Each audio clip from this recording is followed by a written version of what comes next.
Hello, my name is James J. Welcome to week 15. I will start things off with a poem by William Butler Yeats. It's the one that is in our reading from Jane Hirshfield. It's The Lake Isle of Innisfree. I will arise and go now, and go to Innisfree, and a small cabin build there, of clay and wattles made. 9 bean rows will I have there, a hive for the honey bee, and live alone in the bee-loud glade. And I shall have some peace there, for peace comes dropping slow, dropping from the vales of the morning to where the crickets sing. There midnight's all a glimmer, and noon a purple glow, and evening full of the linnet's wings. I will arise and go now, for always night and day I hear lake water lapping with low sounds by the shore. While I stand on the roadway, or on the pavement's gray, I hear it in the deep heart's core. I love that William Butler Yeats poem. And of course, Jane Hirshfield includes that as an example of a poem that whose form and content match the sounds and the music that is creating with those sounds. And yeah, I just think that's an absolute delight. We've had Yeats pop up a couple times throughout the semester, and I figure that's a nice continuation of that. So yeah, what I'm going to do is I'll continue along the lines with that Jane Hirshfield essay and what we are reading from last week in the module to get ready for this week for the quiz. I start that quiz talking about the 3 different forms of concentration that Hirshfield gets after and what she's up to there. And I think that those things are a pretty good way of thinking about poetry in terms of thinking about concentration, which is also something that we've been thinking out through the entirety of the semester when writing flash fiction or when we are writing shorter creative nonfiction, in that there's that brevity, that intensity, that focus that oftentimes comes into play with some of those shorter forms that we are writing in. And then, of course, poetry, we always think of that type of thing as far as we don't have any wasted words, any excess. We want to concentrate things down, focus things. Either she has that first definition where she talks about how that might be related to writing as far as concentrating towards the center, kind of moving towards something central or important. And then she has in her second example, she ends up going on a little bit about. I'm going to read from that. That was in the module, and it's under page 6 on the little notes. Once you look at the module file that I've uploaded. So the second definition is to focus one's attention. This aspect of concentration faces outward and has to do with the feeling of clarity a good poem brings to both writer and reader. Clarity does not mean simplicity or even ease of understanding. At times, only the most complex renderings can do justice to an experience, and other times, ambiguity itself is a good goal. So when she's talking about clarity, I think it has to do with the idea of accurately representing what you're writing about. So that clarity doesn't always mean real simple, because if the subject that you're looking at is complex, then complexity may also match with that clarity. That may be the appropriate way to match that content with the sort of the sound, the music, the emotion, the rest of the experience with that poem. So yeah, the second definition, to focus one's attention. And of course, that's something we think about when we're writing as far as that sort of concentration. And then the third definition she gets after is to increase the strength or density. And that's something too, as far as that kind of compactness, as far as getting rid of all the excess words. This is something we've talked about in terms of thinking about the way we structure our sentences, our verb selection, in such ways that highlight our details and enrich that experience, both for us as the writer as well as for the reader that's hopefully enjoying your writing and what you come up with. So I thought those were some good ways that she gets after that notion of concentration from a couple of different angles, and then ties that to us, I think, in a fairly practical way for us as writers. And then, of course, she uses the example of William Butler Yeats and that Lake Isle of Innisfree that has that formal prosody that she describes that poem as it even has the sound quality and the flow of a river rolling over rocks, and it has those iambic beats, as well as she talks a little bit about the way that one might scan it, and there's some other little substitutions that he makes there. But it does have that feel of water flowing over rocks in a stream bed, and I can hear that. That seems, I don't think that seems like a stretch at all to my sensibilities. And and then also the other thing I mentioned in that quiz that I wanted to focus on that 5 or 6 pages that we read, that I think has just a whole lot going on in that 5 or 6 pages. And she also has that line, and this is on the page 8, about midway through, where she talks about one way poetry connects is across time. So this is something too that we've been getting after with the idea of reading aloud, and she says it a little more directly as far as with what one of the benefits of reading poems or fiction, whatever it might be, aloud. She says saying a poem aloud, and this can also apply to fiction, nonfiction too, or reading it silently if we do so with our full attention. So I mean, even if we don't read it aloud, if we're in the library and we don't want to disturb others, that type of thing.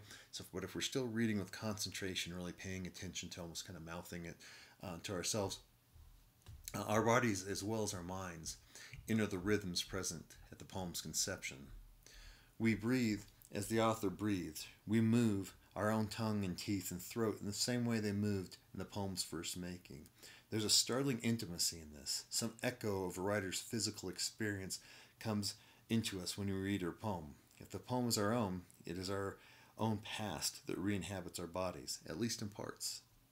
I love that idea. I love the idea of being able to go back through and reading that William Butler Yeats poem, at least to some extent.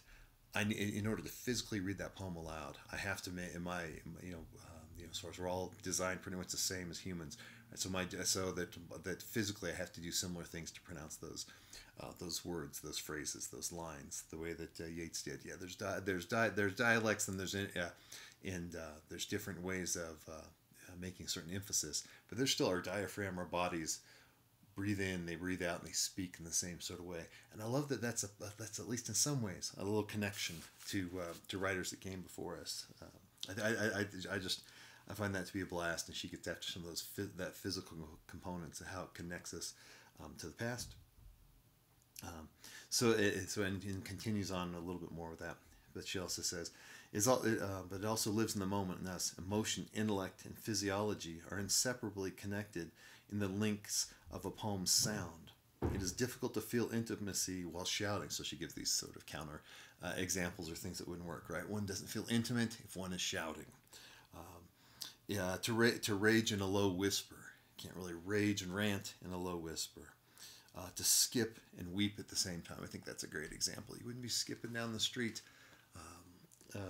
at the same time you're weeping and sad. And this is something too that we've been up to as far as when I talk about that notion of circling back to the idea of showing versus telling, that there are just certain things that we physically do that reveal quite a bit.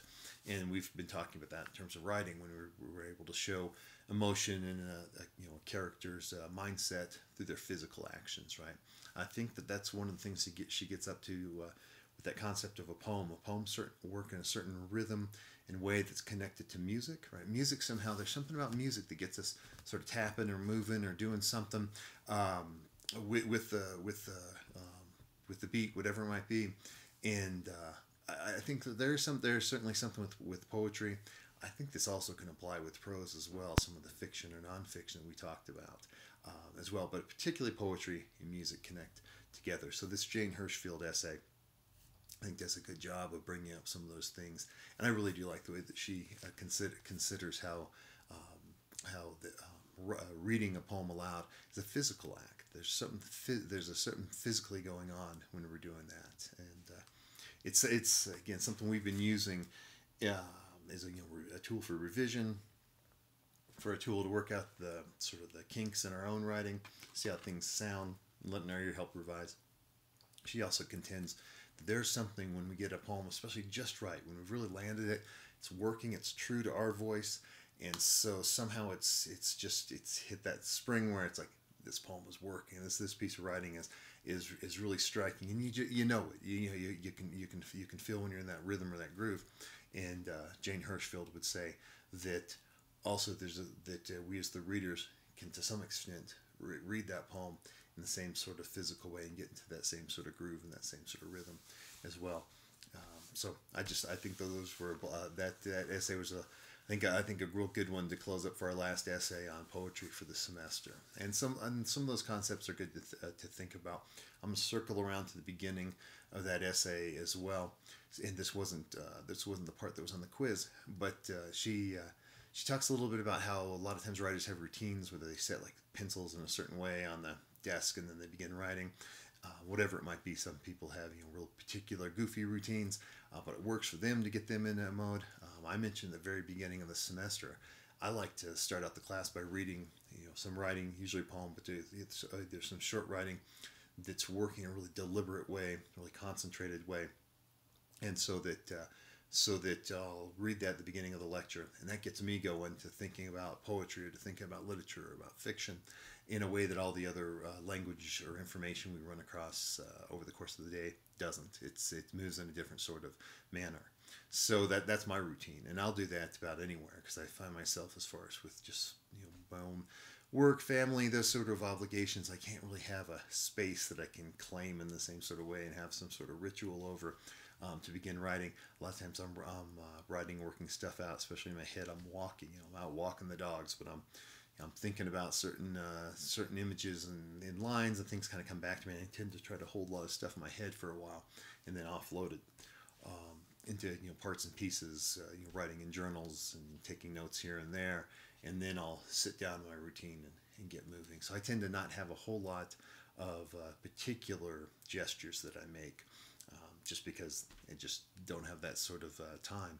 But it is one of the things I do for sure, and that she talks about also, is blocking out certain times. So scheduling certain time where you're going to write. I think that is absolutely essential. Organization, as much as that isn't a real romantic notion or grandiose notion of the muses inspiring you, organization is key to successful writing, and it's certainly over time and being able to put together quite a few things when working with a deadline going on. So I think that she has, in that essay, has a great sort of take or perspective on writing, and then it's that beginning of the essay, I think, also that gets at some of the practical stuff. So we can say, well, that's wonderful. How do we concentrate, focus, move an idea towards the center? Pay particular attention, get into these rhythms. These are all grand notions, but how do we do that? I think that we do that by getting pen on paper, and we do that by letting the language listen to itself a little bit. When we get something on the page, not trying to manipulate, control it too terribly much, right? So we might have some ideas for sure about where we're going to go, but trying to get it down the page and then be willing to listen to the language and those sort of connections. And she talks about that at the very beginning of that essay, and I think that that's something we've been up to. So that is my transition point to talk about that, the last batch of poems. So that was the formal assignment 6, when you're writing a poem in response to the visual arts. And that was one of the things that I thought was incredibly successful across these poems, is that there was I could read through these poems, and I could see the parts where you're listening to your language, letting things go in odd directions, and I can kind of guess a little bit where I'm like, oh, I think that's an interesting surprise or a twist or a turn. So I was making a lot of comments on those type of things, and folks were executing that very well in this last batch of poems. In fact, a lot of my comments were along the lines of really fiddling at a few details, and I might have gone on and on about like just a few words here and there. And I think that the reason that happens is because it means it's awfully darn close, or I mean, it's really working well, in fact. And so it's you're at that spot where it's just a little kind of polish or moving stuff around a little bit to keep in your certain natural voice or rhythm, and those type of things. But I think those are all fine examples of people taking an interesting work of art or some sort of prompt, and then making it your own, making your own unique voice and your own writing skills and your own interests and experiences inform that poem, and letting it wander a little bit. And I thought it was great. So that was an excellent batch, and so I'm looking forward to getting the next batch of poems that will be coming up. So along those lines, we have coming up on December 3rd that the last formal writing assignment 7, where you're going to be writing poetry in response to music. So poem while under the influence of music, as it were, and so I hope I look forward to that. I think that that's going to I think that that's going to continue to yield pretty good results. I'm pulling up that assignment prompt right now to see if there's any points of interest I wanted to mention on those. I think that the main thing with this one is I've designed it to be, it's the one that's, you don't have your visual cues, as in the last assignment you had certain visual cues that you could get after, that could sometimes get you started with with that assignment. There might be whatever kind of caught your eye initially in that image, and then you can start just describing that. And this one, because it is music, it's harder to describe. Right, so that, I think that might be one of the challenges. But there's also, of course, lyrics. You can spin off the actual lyrics itself. There are quite a few folks in this class that do have a musical background, and there might be something going on as far as some sort of technical component that sends you off in a certain direction. But in some ways, that's being very literal, and that might be a good move. But I'm trying to think of things so that you don't get stuck on this one. But once you find that music that you want to sit there and listen to for half an hour, 35, 40 minutes, get into a groove, and then see how that affects your writing, I think that it might be, I guess it might be a little more tough to get started with this one. So once you make your decision, what I would do is I would just kind of have my journal out and just start a sort of free writing or making quick associations, and just getting whatever on page, without trying to think about revising it or complete sentences or anything on that first initial sketching, and getting that down there and see what happens. You might write 30, 40, 50, 100 words that just sort of spin around as you're getting in that groove. You might end up just cutting all that, but that might be the way you get started. And when I say spinning, I sort of think of a record turntable spinning. How it's just kind of, you might be moving and moving until you get that needle onto your metaphoric, figurative writing. You put that needle on there, and all of a sudden now you're playing. So I think that that might be one of the little hidden challenges with this last assignment, is that it's that the beginning can be a little tough. So don't let that get you snagged. Keep all the sort of writing strategies you've been using throughout the semester. Keep plugging away at those, especially just that journal writing, taking notes, and see how it goes. I say the main thing is have fun with it, and that really does seem what folks have been up to, and that's been an absolutely great success, I think, of the semester. I do very much appreciate that, because this is a tough time to be taking classes, and so that and to try to concentrate on one particular thing when there's so much uncertainty and commotion going on potentially around you. So I think that's been great. So I would say with this next assignment, keep it up, keep at it, and see what happens. So let me see. I'm going to roll through onto check my other notes here.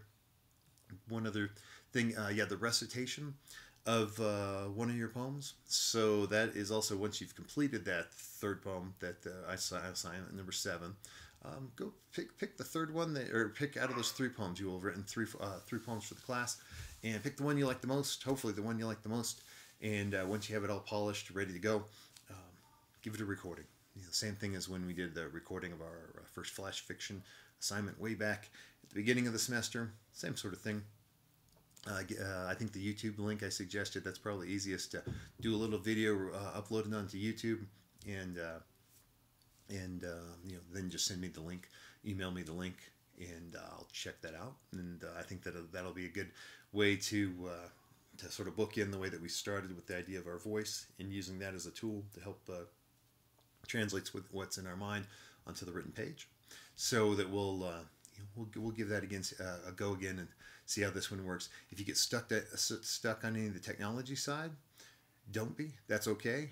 We can fix that. Especially, I know that before with that first assignment, there were a couple of folks that were having some technology struggles and that type of thing, and they basically just called me on my office number and left the recitation on there on the voicemail. That works absolutely fine. I mean, the video I think is fun because that kind of gets your kind of whole body going, and especially when with that first one, it's nice to sort of I'm used to seeing all your writing and know all of you from that, but it's nice to hear your voice in particular, but also see face and expression with with the reading as well. But if you do get stuck and just need to do an audio file, that kind of thing, or you can just read it on that voice message number, that's okay too. So the YouTube video would be the preference if you can do that. If you get stuck on that, by any means, don't let that keep you from doing the assignment. Okay, so let's make sure that you get those points and get that assignment done. Just let me know. All right, shoot me an email if you're having any trouble, and we will figure out how to get that resolved. Okay. So I'm moving through. The one slight little variation that I had from our remaining assignments. I posted remaining assignments a couple of weeks ago. That was from as of November 15th. I was looking through there, and at that time there was the formal assignment 6, which is the poem y'all just did. That's the check. That's done. There's a formal assignment 7. That's the one I just was talking about, right? This last poem in response to music. There's the recitation that I was just mentioning. That's still coming up. Final portfolio. I'll have notes on that coming up as well. And then there was a quiz 9. This is the Jane Hirshfield one that you've taken. If you are proceeding through the order of the top down on the module, you've already done quiz 9 now with Jane Hirshfield. The one little slight variation, I'm going to take quiz 10, and I'm just worth 5 points anyway. I'm going to mold that, or I'm just going to stick that into this summary of quizzes and of the course. So that's going to just stick onto that. So I'm going to mention it now. I'll mention it when I do that too, just so if you're going along and kind of looking for something. I don't want you looking for something that's not there. So yeah, so I'll do quiz 10 and then the summary quiz. I'm going to stick together, and we'll get that done. And yeah, we're plugging right along. So great work. Keep it up. I'll have in this module. There's a few other things left to do, as well as I'm going to put that summary of quizzes for the rest of the course. I'll have a little video that sets that up, and then I'll run through that quiz. I don't think the whole thing will take you more than 30 minutes. So and that's worth a good part of your grade. So and it is going to replace what I had in the syllabus, some of that more of that kind of group work stuff that I'd mentioned that if we were doing a workshop in person that we'd have, and unfortunately there's not a good way to do that with our current situation. So just modified it a little bit. That's going to take up that portion of the grade. I think it's hopefully going to give us a chance to review everything and get us a chance for you to think. I mentioned before the idea of the writing toolboxes and the writing strategies, and it's just something that you can have and to hang on to and use as the situation, whatever your writing situation is, and so hopefully it gives you a chance to kind of refresh all those things. So that's going to wrap up this module that's getting real near the end. Keep it up, keep up the great work, and let me know if you get stuck or have any troubles. Okay, thank you. Bye-bye.